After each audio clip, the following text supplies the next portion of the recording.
This video will continue my discussion of language learning in early childhood.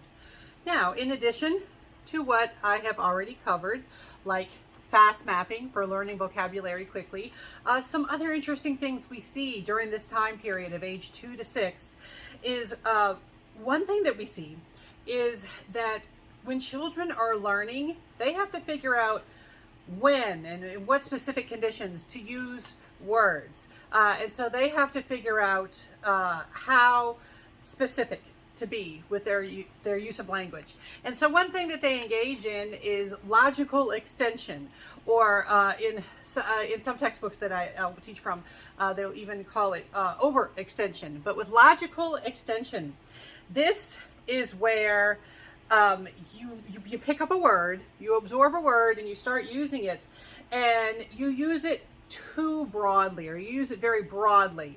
So children use a word to describe other objects in the same category. So maybe the neighbor has a dog that's a specific breed, a poodle. The dog has a poodle, and so then they start calling all dogs poodles, and someone will have to correct them, give them feedback at some point, and say, "Oh, actually, no, some dogs are poodles. This is a different breed of dog. This is a different type. Only the ones that look like that are poodles." And sometimes they'll even use like the name of a familiar pet to apply to all dogs. Like, look, there's a Sparky, and they're like, yeah, that's right, Sparky is a dog, that's another dog, like that. Or when my oldest child, when they were younger, we had a cat named Fifi, and they would at one time they were actually I might have used this in an example in another video. And they were actually younger than early childhood, I think, when they might have been just below early childhood, but they overextended when they were actually pointing to a picture of a lion, and they kept saying Fifi, Fifi, and their daycare teacher was very confused. Like, she's been saying Fifi all day. What's that about? I'm like, oh, that's the family cat. What were they pointing to? And they're like, oh, that makes sense now. They were pointing to a lion. So basically all cats were Fifi until they were corrected. And that's how they get over extension errors. You correct them, you give them feedback, you label things for them, and you just, not critical, gentle, just gentle correction. Oh, actually, and you don't even have to say, oh, you were wrong, just work it into the sentence when you reply to them. Right, so some other things having to do with learning language. Grammar. All right, so we've been building vocabulary, we've been learning words. We have to learn how to piece all those words together. And oh man, I don't know if you're familiar. The English language is a mess. The English language, in terms of grammar, is a nightmare, even compared to other languages. All languages have grammar. They have rules. The rules of the language, the structure, the techniques, the rules that communicate meaning. All languages have some kind of grammar, but English is particularly bad, particularly because of the abundance of exceptions we have to our rules. You do it this way, except in these circumstances. And sometimes you just outright break the rules, and that's supposed to make sense. Ask anybody who's learned English as a second language. They can tell you, yeah, it's a confusing language. Well, little kids who are learning English for the first time, they also have those moments of confusion, trying to figure out, hey, how am I supposed to make this right? And so one thing that you'll see is, as children are learning the rules of grammar, they learn the rules, but they haven't learned the exceptions yet. And so they will make mistakes that technically are mistakes, but they actually exhibit that they've been paying attention to the rules. They engage in over-regularization. Over-regularization is when they apply the rules without the exceptions. A big area where we have a lot of exceptions is forming plurals of words, saying you have more than one of something. You know, we have a lot of those weird little words, like, okay, so you have one goose, two geeses. Actually, no, two geese. All right. Gooses? No. One goose, two geese. All right. So one moose, two meese, right? No. Nope. Two mooses. Okay. Okay. You're tricking me now. None of this makes sense. All right. So one child, two childs. No. Two children. One woman, two womans. No. Two women. Why are you messing with me? Kids will get confused by all of that. So they will say things that will sound cute when they make mistakes, when they engage in over-regularization.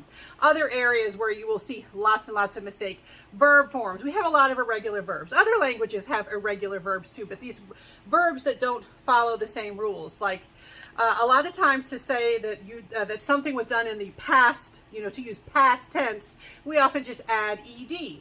Like, of course, now I'm thinking of all the irregular verbs to come up with my examples, like walk. I walk right now. Yesterday, I walked with an ed added onto it. All right, that way makes sense, right? All right, so right now I drive. Yesterday I drived. No, I drove. Okay. All right. And then, okay, so right now you hurt my feelings. Yesterday you hurt it. Hurt. No, you just leave it alone and say hurt still. Okay, none of this makes any sense. And so you will see little children, they will say things like, one time when I was working in a hospital in a children's unit, one time one of the kids got really mad and they said, Miss Sarah hurted my feelings. And I was trying to be stern and explain why they'd gotten a timeout, but I just wanted to laugh because it was so cute when they said hurted my feelings.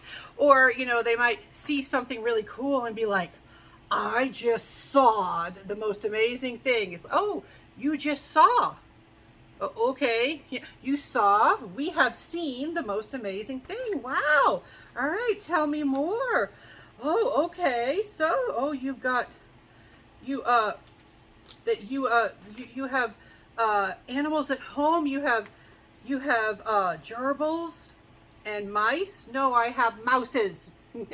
And so you will see these errors. All right. So overgeneralization. Technically, it is a mistake, but it's a mistake showing that they're learning, that they're paying attention to the rules of grammar. Now, other issues of learning grammar and learning language is you have this area called pragmatics. Pragmatics has to do with practical uses, the practical application, the practical use of language. And so the thing about pragmatics, this is figuring out how to adjust your language usage in certain contexts. Like sometimes you have to act more formal, and other times you can act more laid back and use slang and things like that. Like, for example, like if you are a child and let's say you are brought to a place that's formal, like a fancy restaurant for a big family dinner or a funeral, or you're going to church and you're expected to act a certain way. You say, hello, nice to meet you. Whereas if you're just hanging out with your friends, maybe, your friends come over, you see them all the time, and you're like, hey, dude, what's up? You wouldn't say that like in church, probably. I mean, you could to your friends, but probably you wouldn't say it to like an adult in a church setting or a formal setting. In certain, certain words like, talking about like body parts and being like the child might think it's funny to say booty. They're shaking my booty, but in certain contexts, they're not supposed to say that. That has to do with pragmatics, figuring out what are the practical issues with learning language. When can I adjust how I'm talking? What sort of contexts allow particular uses of language? That's difficult. You have a lot of mistakes in those areas, a lot of trial and error and making mistakes and getting punished and not understanding why you got punished because you don't understand pragmatics yet. All right, so the next video that I'm going to do is going to be about when you are learning two languages. Not a lot of Americans do that, all right? But next video will be about bilingual language learning.